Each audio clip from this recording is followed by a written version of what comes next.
Welcome to The Social Currency. I'm Tani, your resident AI nerd. And I'm Aurélie, your work from anywhere techie. We share real stories of connection, trust, and the relationships that shape our lives. Let's get started. Hello, welcome Sahara Rose De Vore. It's so nice to have you here. How are you? Thank you. I am so good. Thank you so much for having me. Yeah, so Aurélie and I are excited about today's conversation. We're going to dive right in. We don't like to waste time here. So our first question for you is, we want to know the real you. I know we could share a bio, but we always love to hear from you. What makes you tick? What's the core story of you? Yeah. Well, thanks so much for asking that, because that's not something we often get to tap into, right? It's very our accolades and what we do in business. Yeah, I mean, me at my core is I'm an empath. I feel everyone's feelings. I feel energy. I'm also very curious. I'm very actually contradictory of myself. I'm a homebody. I'm an introvert, and I'm very quiet, but I am also an adventurer, been around the world, like being out of my comfort zone, like challenging myself. And obviously I've been very visible in the past with my business, but I kind of have these two worlds where I'm able to kind of click into this avatar. Even so, when I was a solo backpacker, I was like a whole different person I was able to kind of tap into. I'm an only child. I've always been very independent, very creative. I've always had to kind of play on my own and became very into art. So I'm an artist. That's something people don't often know about me. Do a lot of paintings and just different types of creativity in all different ways. I'm a deep thinker. I also think outside the box. I am someone who likes to challenge questions. I like to challenge ideas. I think Aurélie and I are very similar in that. And I like to really think of I'm a visionary. I like to think about what could something look like in the future, or what do we feel in our gut could happen in the future, and how can we create something that aligns with that? And it's kind of, I think, why I'm here in the first place. I love that you're bringing your whole self to work. And it's not just the work side of things, but some of your interests like painting, which I think that just seems like a more holistic way to do it. Yeah, and I did not know that about you. I've learned something.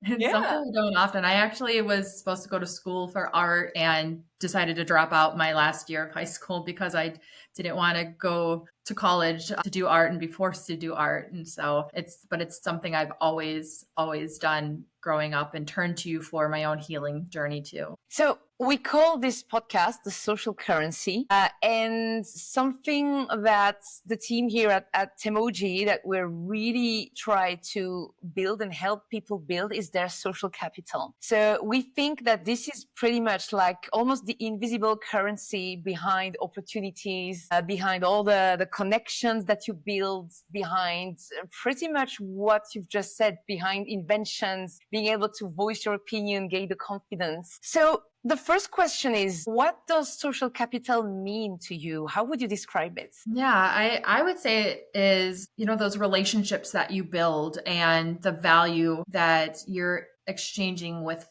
another person. To me, I think it's about nurturing each other as human beings and building those connections. And I think that's where it comes in, those opportunities, whether they're later down the road or having this network that you can build and these really strong, rich relationships, I think all falls under that category of social capital. And there's so many different ways, shapes, and forms that we can gain that these days, especially in the world of social media and the internet. But I think that can look a little different for everyone, but it can bring a lot of value to us as human beings in the travel space, particularly, and of course, in business. So speaking of business, I think like human connections and social capital is a big part of what you're trying to build with the Travel Coach Network. Can you tell us a little bit more about how did you come up with the concept, and what is a travel coach, and to what extent those human connections actually matter and can help us create business opportunities? Yeah. So when I was traveling, I'm someone who I didn't grow up knowing what I wanted to do for a career for the rest of my life. I hopped around different topics and whatnot. And I was actually introduced to the travel space later in my years, my third year university, actually. I didn't grow up traveling. But yet I had a sense of escapism. I wanted to escape the mindset I had at the time.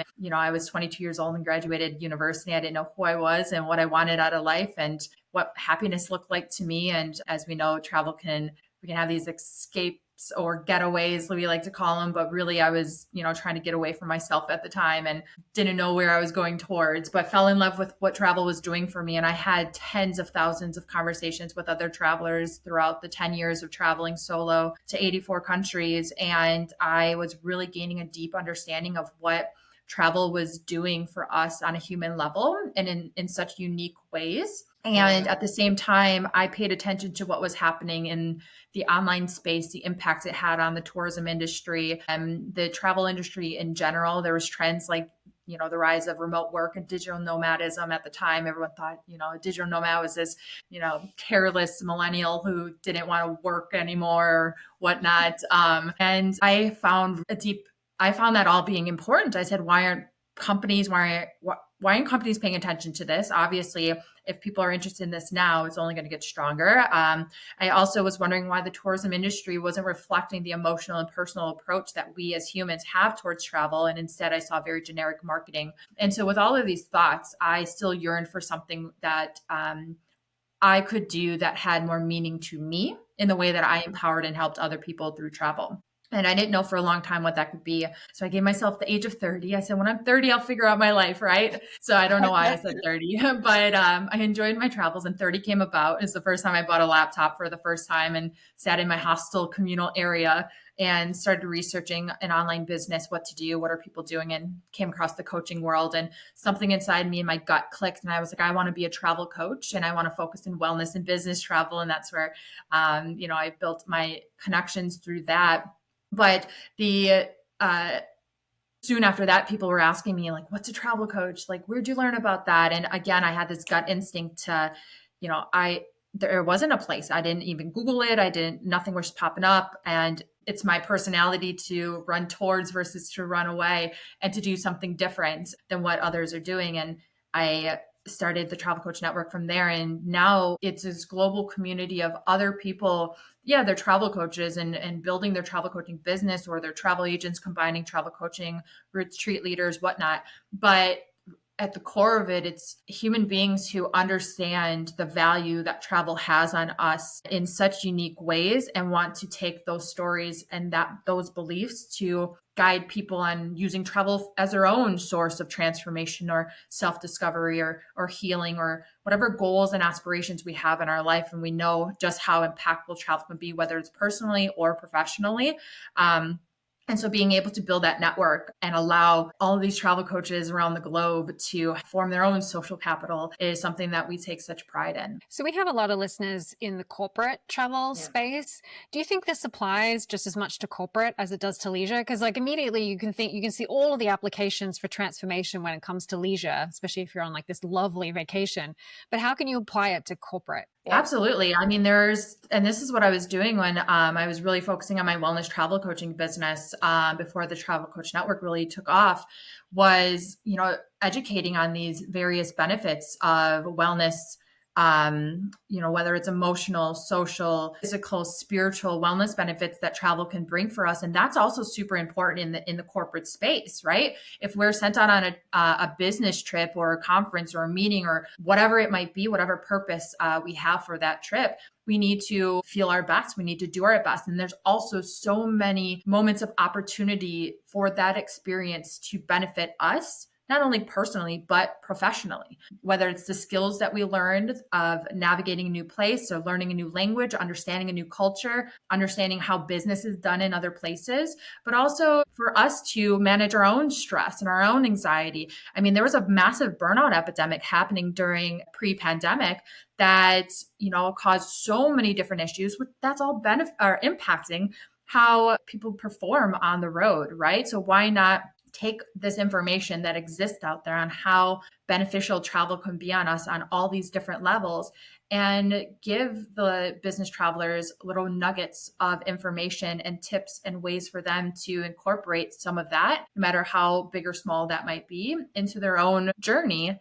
That's going to help them both for themselves, their own well-being, and also for their work performance. So there's an element like of personal growth. This has always been one of my arguments. This is why I kept nodding while listening to you. Like it's an opportunity to see the world. To your point, any business travel tends to be seen as more, there's a clear reason why you travel, as the ROI for the company as well, because back to the social capital, also you actually travel to meet someone, quite often a client, a prospect, colleagues of yours. But there's that element, to your point, Sarah, of cultural literacy and how this can help your company as well to have culturally aware staff that can even help you ultimately maybe perform better because of the social capital that you build in those trips. Yeah, absolutely. How can we even measure that? Yeah. And then that's a question that like people always ask, right? Like how do we measure the ROI of, wellness on a trip? But I think really looking deeper into the performance and the overall well-being of the travelers, I think that speaks volumes for the ROI. And it's really hard to measure wellness as a whole, right? That looks different and means something different for everyone. But I think just being able to integrate these small changes, and it doesn't have to be a full-blown bleisure experience either, but tapping into those cultural benefits and everything that travel can really bring us. There's a reason why we travel for business in the first place, right? I love the travel industry. And I think for a lot of the reasons that you're mentioning, it's a transformation. It encourages transformation when you're in travel. And I think people sometimes think, oh, it's just vacations, but it's not. It covers so much more than that. And it's the people that are a part of all of the different programs and things that you're involved in that really make it transformative that way. Given that this podcast is a lot about people and connections and social capital, we'd love to know who's inspired you on this journey. You talked a little bit about your own, like where the path that got you to where you are today, but I'm sure there were people involved in that. So who's like the one or two people who've really transformed you in this journey? Yeah. I mean, one of the best things about the tourism and hospitality industry, which I'm sure that both of you and anyone listening can agree with, is that there's just incredible people in this industry. But there's Leslie Andrews is someone that stands out to me. She's someone I met through the GBTA, Global Business Travel Association. And she's someone who is just so generous with her time and also has shown a great example of kind of similar to what you're doing, Arlie, with combining all your interests and to create a lifestyle and a career path that may not make sense to other people, but it sure makes sense to you and brings joy and excitement for you. And she's someone that I love to follow as well. She's probably the main one that sticks out to me, but we just have so many great people in this industry. I just love following and connecting and seeing them at the events as well. Somebody outside of the industry or in your life that has taught you a lesson or learnings that you tend to pass on to others around you? Yeah. Actually, my very first mentor in business was David Meltzer from entrepreneur.com's show Elevator Pitch. He's the founder of Sports One Marketing. But I started working with him as a mentor in 2018, very early on when I just had an idea for my business. And something that I learned through him that I repeat to my travel coaches all the time is he says to be more interested than interesting. And I always find that really, really interesting because people love to talk. We love to give our ideas and opinions and conversations, but especially when we're talking about meeting people and hearing stories and connecting, like we can learn so much from other people. And it also, when we're not the loudest person in the room, we often shine a little bit brighter as well too. So that's something that I have always repeated, despite all of these years. That's great advice. So I am the AI nerd, the resident AI nerd here. So I have to, of course, ask you a question about artificial intelligence. Are you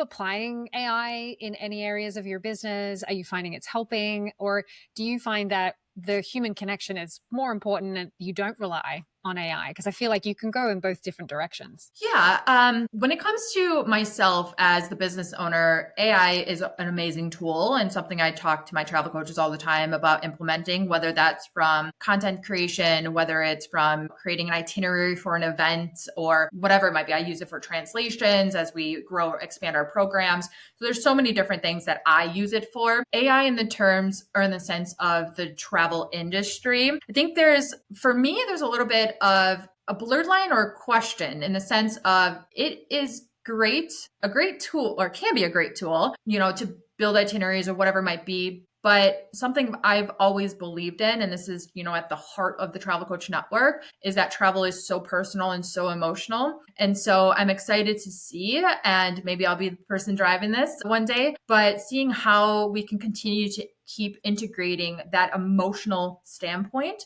to really understand the traveler on a human level, instead of trying to use past predictions or past behaviors to predict future travel decisions like the industry tends to do. I think there's a really great opportunity for AI to be able to work magic alongside travel professionals of whatever role, as long as we continue to tap into that personal approach to travel. Build on what you said, because you've mentioned work from anywhere or blended travel or leisure. And obviously here I'm the person who's always been asked, where in the world are you right now when I hop on calls? So it's two questions in one, really. First question is, do you think that AI or tech in general can help people who work remotely or who travel while working get in touch with more people? As in, matchmaking. We've seen some startups attempting to do, okay, these are people around you who have similar interests. Maybe you should meet up.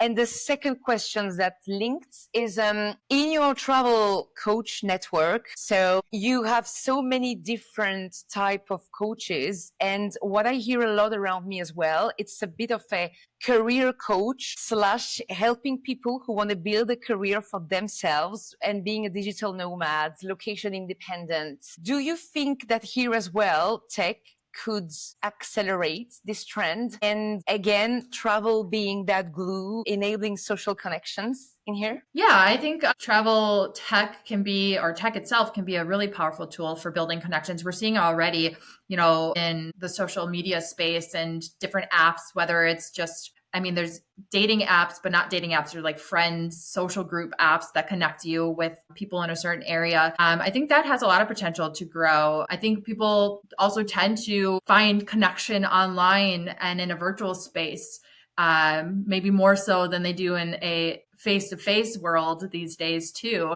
And so I think there's a lot of potential for that. When it comes to the travel coaches and empowering their clients if they're traveling on the road, which there's a lot of travel coaches who focus in the niche of empowering busy professionals or digital nomads to kind of find that balance. But yeah, encouraging them to kind of tap into those resources and tools too, to build their own social capital and their own network around them.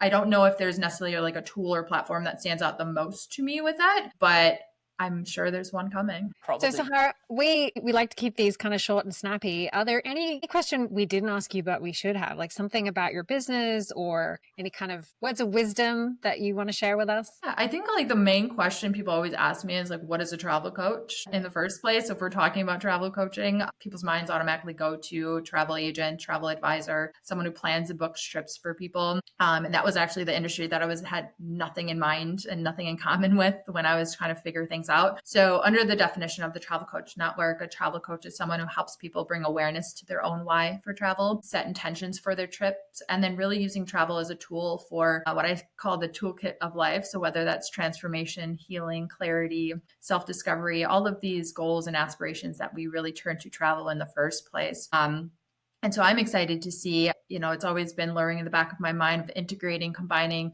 AI in the world of travel coaching. So I'm excited to see maybe what's to come for us too. How can someone find a travel coach? So actually you can go on to hiretravelcoach.com. That's our database that we're building. It's in its beta phase right now, but we do have travel coaches. We have over 100 of our coaches with profiles on there now. And we do have coaches already getting clients, which is pretty cool because we haven't launched it or announced it yet. Awesome. That's nice. We have the exclusivity then. And speaking of social capital, because your travel coaches actually need to build that social capital as well to onboard clients. What are, when you train them, what do you recommend them? And basically your tips to help them build their own social capital. Yeah, well, visibility is essential. If no one doesn't know about you or hear about you, you can't connect with them, right? You can't build any relationships with them. No one can refer you or whatnot. So there's different ways that I talk about getting visible for my travel coaches, whether that's obviously in-person events, which is one of my favorite ways, is just really putting yourself out there and going face to face and connecting and I think that's one of the most powerful ways to build your network, whether it's social media and the stories that you tell. So finding the people through your stories who connect and resonate most with your beliefs, with your own background, your own experiences. Like you said, Orly, on our podcast, that people connect with people, and it's the trust and it's the likability that people resonate with, and maybe they see themselves in your journey or see something that you've accomplished in your life, no matter how big or small, and reaching that way, but also engaging, making sure that you are, following through the values that you have for your own business and how you connect with people and nurture these relationships and communicate with people. I think all of that, there's not like one specific way to do that. It's a combination of all of this is how you really kind of put yourself out there and build this social capital that is essential to any sort of business. I'm sure you have many personalities, types of coaches, but is it easier to build social capital if you're an extrovert versus somebody who would be a bit more introverted? I think that's a really great question. I think I've done a pretty good job at it, despite being pretty introverted myself. I think from a business standpoint, we're going to have to create kind of this avatar of ourselves and understand, where do we want our business to go? And if we understand the value of networking and the value of building relationships, even from not just a taking standpoint, from a giving standpoint as well. I think once people understand that, even if they tend to kind of resort back to their own hole, I think there's moments for them to find a way that works for them to build that social capital, because that could look, like I said, different for everyone. And it's also a way to have fun with it too. So if it's more of a social interaction and you're connecting with people that way, which I know we're all very active on, us three are active on LinkedIn, and I find so much value in that platform. And then also for me, in-person events, but that could be a different social platform for someone else, or maybe it's being involved in different memberships or organizations or associations, or another way where you can kind of, get to know people and have them get to know you as well too. I think there's this myth out there that introverts don't want to connect, or they don't actually like to go out there and talk to other people. I think that's false. I mean, just because you're an introvert, and I'm a little bit of an introvert myself, and I don't like big crowds, but I still love connecting with people. And you can connect with people in all different types of way. Like what we're doing right now, you can go to small meetups, you can develop your own personal relationships. So I think there's lots of options for, regardless of whether you're an introvert or an extrovert. Yeah, I think that also kind of gets mirrored in the solo female travel industry, or just the solo travel industry, I should say, or even just being a digital nomad if you're traveling and working on your own. People often think you're so lonely all the time, and I traveled solo for the majority of my journeys around the world, and if in fact it was quite opposite. I think it gives us a lot of power. If you're more of an introvert, more power to choose when you connect and who you connect with. And for me, I find it, my sort of personality, I tend to find more people that have more meaning or more relation or more impact on me, versus someone who's kind of just a social butterfly who can connect and talk to anyone. I like to find and build and get to know people who really have a lot of substance to them. And in turn, that impacts me through inspiration, empowerment, whatever it might be. I definitely want to talk to you at a networking event. She's going to become your travel coach, Tani. Definitely. Yeah. Last question. Tani, do you want to ask the question? Okay, I can. Yes. So our closing question is always one, we love for our guests to leave a gift for our listeners. And so this gift could be anything you like. It could be a recommendation for a book that you've read that inspired you, a song that, I don't know, gives you joy, a person, a place, or even a tool. And so what would be your gift? I know I saw this question. I was like, what is something good that I can share? I feel like in the world of being a business owner, you have 5 million moving parts every day that you don't really think about. But I did come up with an answer. Something that I absolutely love and look forward to is someone's newsletter. And this person is Jason Pfeiffer. He is the editor-in-chief of entrepreneur.com, but it's not that magazine's newsletter, it's his newsletter. I don't know if you guys have ever, experience where you see a post or an email or something where it just like speaks directly to where you are in your life at that moment, or your business or your mindset, your relationship, whatever. I feel like every time he pops up in my inbox, it's exactly what I was looking for and in need of at that time. So I would definitely recommend people checking out his newsletter. And say it again. Jason Pfeiffer. Okay. He's the editor-in-chief of Entrepreneur. All right. Putting it on my list. It's insane you said that. I was having a conversation recently with Graham from Citric, and we were having a similar conversation as yours, Sahara. Like, you're at a place in your life and something just around you pops in like a coincidence. And I've just started a book that he advised me to read that is called The Celestine Prophecy. And I just started that book. It talks about that. So maybe I'll give you a debrief in a month's time or when I'm done with the book. That's vintage, Arlie. I mean, I think that came out in what, like the 80s or 90s? Yes. I love it. Exactly, but I had not heard of it for some reason. Sahara, where can people find you if they want to know more about you? Yeah, well, you can find me. I'm Sahara Rose De Vore on LinkedIn. If you want to learn more about travel coaching, just search the Travel Coach Network across all the platforms and .com, or on socials, I am Sahara Rose, the Travel Coach. Amazing. Well, thank you so much for joining us today. I had a great time, so hopefully our listeners will too. Likewise, thank you so much for having me. Pleasure. Thanks for listening to The Social Currency. Find out more about today's guest in the show notes.